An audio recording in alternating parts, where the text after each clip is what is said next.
Hi, today we'll begin The Dragon's Teeth. It's the third story from the book, The Tanglewood Tales. Please like and subscribe if you haven't, and leave a comment down below. Now let's begin. The Dragon's Teeth. Cadmus, Phoenix, and Cilix, the three sons of King Agenor and their little sister Europa, who was a very beautiful child, were at play together near the seashore in their father's kingdom of Phoenicia.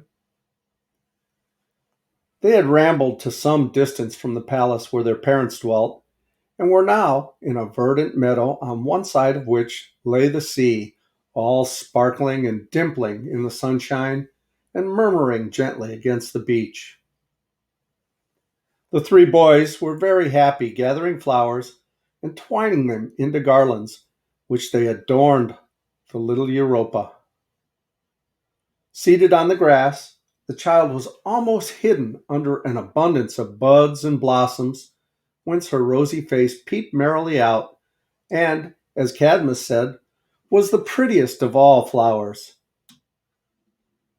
Just then there came a splendid butterfly fluttering along the meadow, and Cadmus, Phoenix, and Cilix set off in pursuit of it, crying out that it was a flower with wings. Europa, who was a little wearied with playing all day long, did not chase the butterfly with her brothers, but sat still where they had left her and closed her eyes. For a while she listened to the pleasant murmur of the sea, which was like a voice saying, "Hush," and bidding her to go to sleep.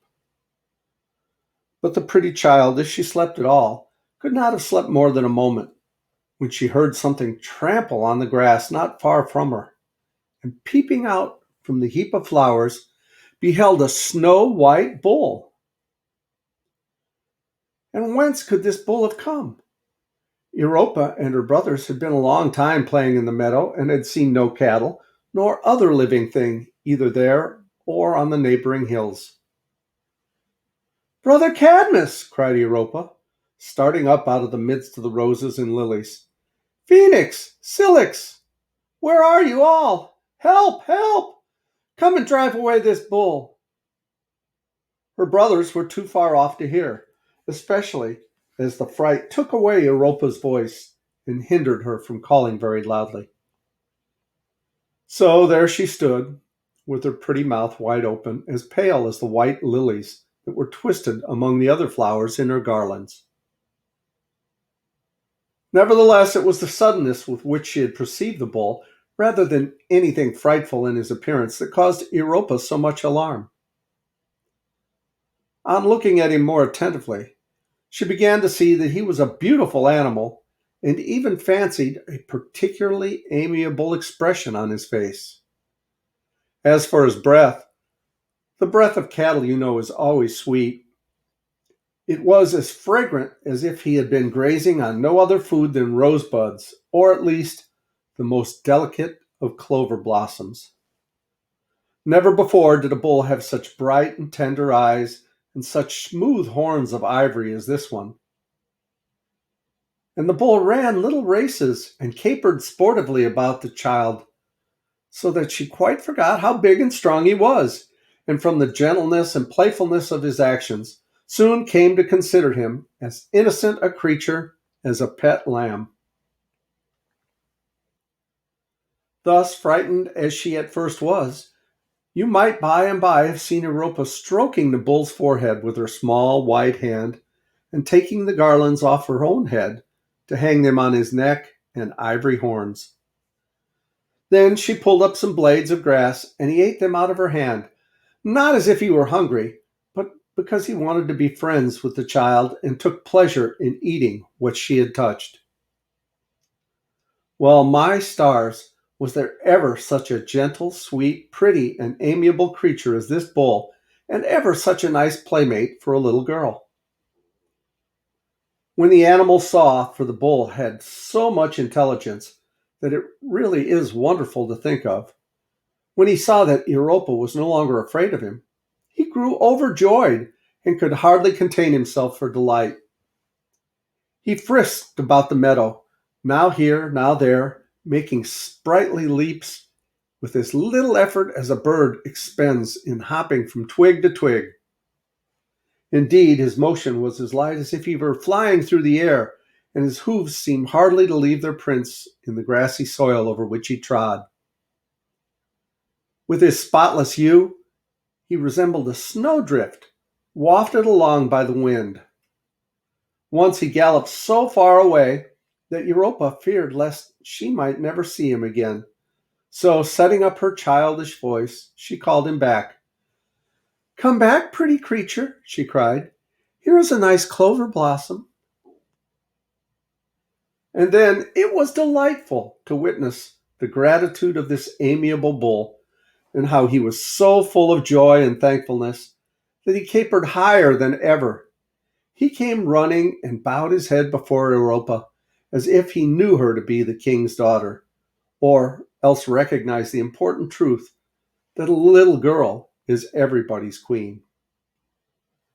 And not only did the bull bend his neck, he absolutely knelt down at her feet and made such intelligent nods and other inviting gestures that Europa understood what he meant just as well as if he had put it in so many words.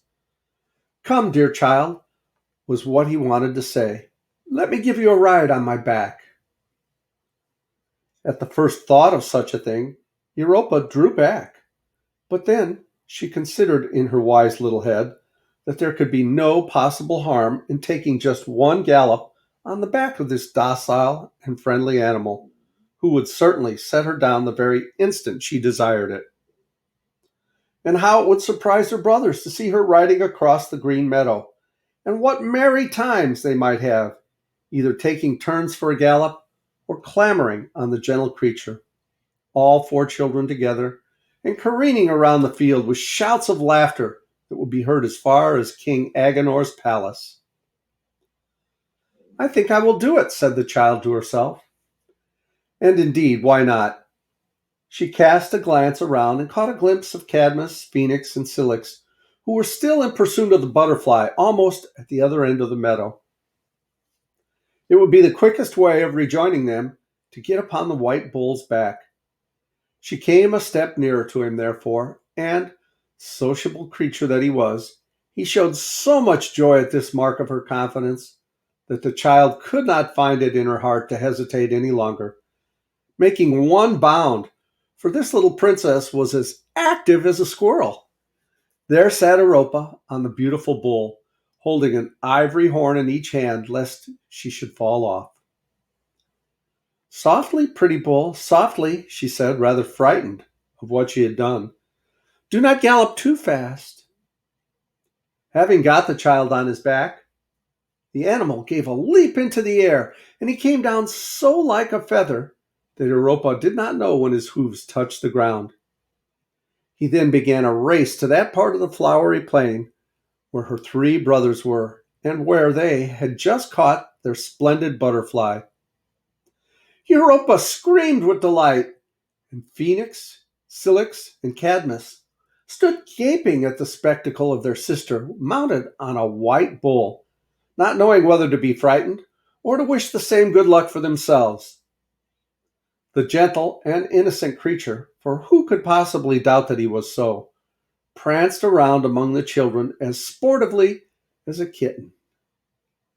Europa all the while looked down upon her brothers, nodding and laughing, but yet with a sort of stateliness in her rosy little face.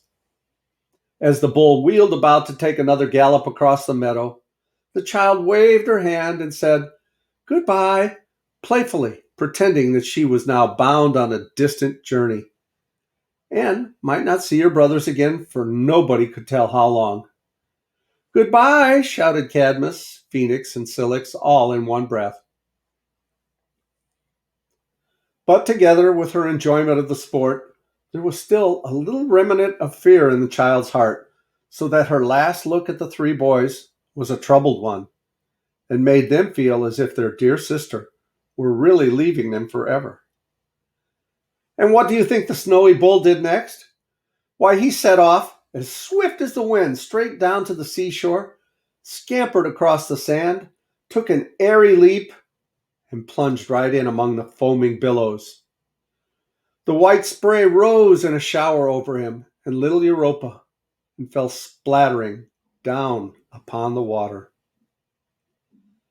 Then what a scream of terror did the poor child send forth. The three brothers screamed manfully likewise, and ran to the shore as fast as their legs would carry them, with Cadmus at their head. But it was too late. When they reached the margin of the sand, the treacherous animal was already far away in the wide blue sea, with only his snowy head and tail emerging, and poor little Europa between them, stretching out on one hand toward her dear brothers, while she gasped the bull's ivory horn with the other. And there stood Cadmus, Phoenix, and Cilix, gazing at this sad spectacle through their tears, until they could no longer distinguish the bull's snowy head from the white-capped billows that seemed to boil up out of the sea's depths around him. Nothing more was ever seen of the white bull, nothing more of the beautiful child. And I think we'll pause here and continue with this story in the next video. Till then, thanks so much for listening. Tigger says ta-ta for now. Love you guys.